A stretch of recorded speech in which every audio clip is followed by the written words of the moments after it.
अकोला जिल्ह्यातील तेल्हारा तहसीलमध्ये कार्यरत तलाठी शिलानंद माणिकराव तेलगोटे यांनी गळफास घेऊन आत्महत्या केल्याची दुर्दैवी घटना 30 मार्च रोजी समोर आली आहे।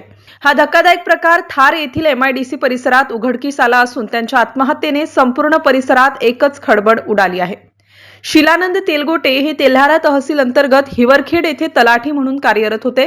अत्यंत मनमिळावू आणि सर्वसामान्यांशी चांगले संबंध ठेवणाऱ्या या कर्मचाऱ्याने अचानक आत्महत्येचा निर्णय घेतल्याने अनेकांना धक्का बसला आहे।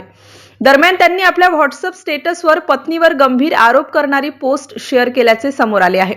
मृतकाची पत्नी प्रतिभा तेलगोटे व तिचा भाऊ प्रवीण गायगोले यांनी मृत तलाठी शिलानंद तेलगोटे यांना वारंवार पैशांची मागणी करून त्यांचा अनन्वित मानसिक व शारीरिक छळ केल्याची पोस्ट शिलानंद तेलगोटे यांनी WhatsApp स्टेटसवर ठेवली होती। त्यामुळे शहर पोलीस या घटनेचा कसून तपास करीत आहेत। MCN न्यूज मराठी करिता बाळासाहेब नेरकर सह धनराज सपकाळ, तेल्हारा।